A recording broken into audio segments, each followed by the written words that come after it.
السلام عليكم.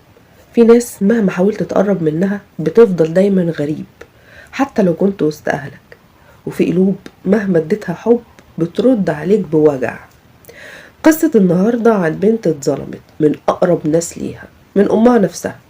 بنت كانت شايلة البيت كله على كتافها، بس لقيت نفسها يا عيني لوحدها، مكسورة ومحبوسة في دايرة ذنب هي ملهاش أي يد فيه. ذنبها إن هي شبه أبوها. تخيلوا. صاحبة القصة بتقول: أنا من وأنا صغيرة كنت دايما حاسة إن زيادة في البيت، مش مرغوبة. كنت بلاحظ إن ماما لما تيجي تبصلي عينيها بتتحول، كأنها بتشوف حد تاني جوايا، حد هي مش طايقاه، ما بتحبوش، مش عايزاه يكون موجود معاها في البيت. لحد ما بدأت أفهم بقى إن هي مش شايفاني أنا، كانت شايفاني حد تاني. كانت شايفاني إن أنا بابا اللي كان أحن حد في الدنيا. كان بيتعب ويسافر ويشقى ويصرف علينا. بس الغريب بقى ماما كانت دايما تقنعنا ان هو مقصر، ان هو بيحب شغله اكتر مننا، وانه ظالمها وطول الوقت سايبها. بس لما كبرت فهمت ان كل اللي كان جواها ده مش حقيقة. لما كان بابا يدخل البيت كنت ببقى اسعد واحدة في الدنيا. كان يدعي عليا من على الباب واجري عليه وانا مبسوطه جدا وفرحانه، والاقيه جايب لي حاجات حلوه كتير. ماما بقى كانت بتبص لنا بصه غيره كده، او يمكن بصه غضب انا ما كنتش فاهماها، او يمكن نظره وجع ما كنتش عارفه ايه اللي جواها بالظبط. عدت السنين وبابا تعب جدا في اخر ايامه، وطبعا كان محتاج حد يهتم بيه. وبصراحه كنت انا اقرب واحده ليه. ماما ما كانتش بتعمل له اي حاجه، وكان يقول لي: انت شبهي وانت اغلى واحده عندي. واظن الجملة دي وجعت ماما اكتر من اي حاجة. بابا توفى فجأة، وانا بقى كنت مكسورة جدا بزيادة. في عز حزني عليه كنت بحاول ارضي ماما على قد ما اقدر واقرب منها، بس هي للاسف ما كانتش بتديني فرصة. وكنت كل ما اقرب منها هي كانت تبعد عني، وكل ما تبصلي كانت بتفتكر اللي مش عايزة تفتكره.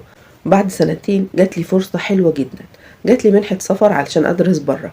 وقتها حسيت ان ربنا بيعوضني خير عن بعد ابويا، فقلت ايه المشكلة، هخرج واشوف الدنيا وافتح صفحة جديدة. المهم سافرت، وده كان اصعب مشهد في حياتي. وانا في المطار كنت متخيلة ان ماما هتقعد تعيط كده وهي بتسلم عليا، لكن لا، لقيتها عادي جدا. ولا حتى حضنتني حضن اللي هو هتوحشيني يعني. كان حضنها بارد جدا، كانت بتسلم عليا كأنها بتسلم على حد غريب. سافرت وبنيت نفسي هناك ودرست واشتغلت وجربت معنى ان حد يعاملني باحترام وحب. ناس كتير عرفتني هناك، حبتني جدا. بس بعد ما خلصت دراسة واشتغلت سنة قلبي اتحرك بقى ناحية مصر. قلت لا، انا لازم ارجع بقى بلدي واعيش هناك وسط اهلي واخواتي وامي.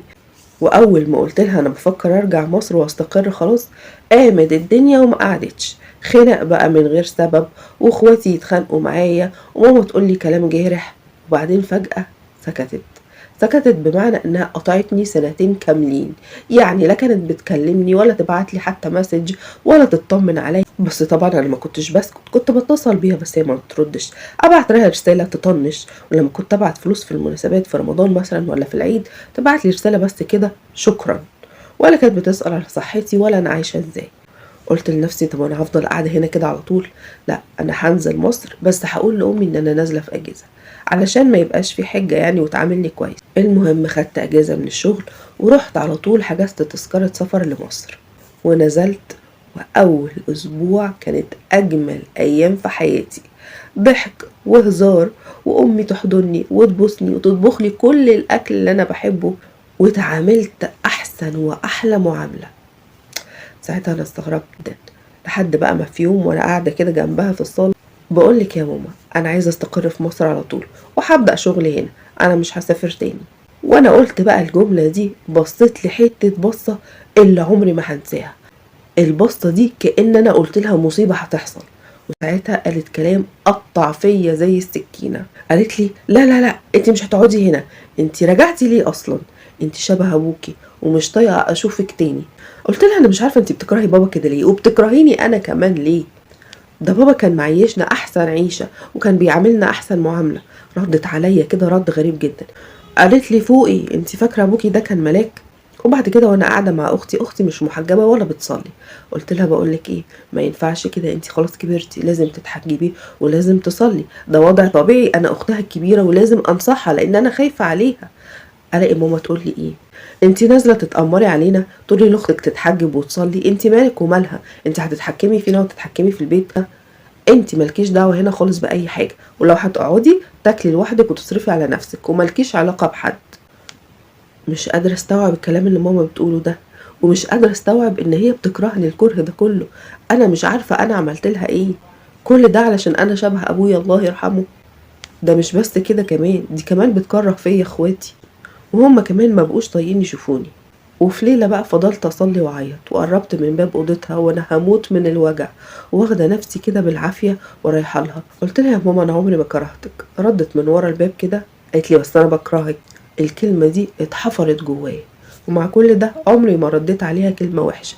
أنا اللي بطبخ وأنا اللي بنظف وأنا اللي بشتري طلبات البيت وأنا اللي بدي اخواتي مصاريفهم. والغريبة بقى إن هي قدام أي حد تعاملني معاملة كويسة، ونبقى لوحدنا ترجع زي ما كانت. حرفيا أنا بين نارين، قولولي اتصرف ازاي. والله انا مش عارفه اقولك ايه بجد. وارد جدا ان مامتك تكون موجوعه فعلا من ابوكي وجع كبير جدا، وبما انك شبهه كل ما بتشوفك تفتكر، بس مش معناه ان هي بتكرهك، لا هي بتكره الوجع اللي باباكي سببه لها. وحاولي تاخدي قرار رجوعك او سفرك علشانك انتي مش علشان ترضي حد. لو وجودك في مصر بيأذيكي نفسيا سافري الفتره كده لحد ما الجو يهدى. ويا ستي حد طايل شغل برا مصر، اشتغلي واعملي عالم لنفسك. مش معنى ان هي بتقولك ان هي بتكرهك انت تتعاملي معاها معامله بالمثل او تتعاملي معاها معامله وحشه، لا دي مهما كان امك ولازم تتعاملي معاها ببر برضو زي الاول. اما اخواتك بقى قربي منهم تدريجي كده، بمعاملتك الطيبه وبحبك ليهم هتتغير الصوره اللي اتزرعت في دماغهم. باختصار كده احفظي نفسك، اعملي حدود، خدي قراراتك لمصلحتك انت مش عشان حد تاني، مع طبعا الاستمرار في بر امك. مستني اعرف رايكم في التعليقات في المشكله دي، واستنوني الحلقه الجايه في مشكله جديده ان شاء الله. سلام عليكم.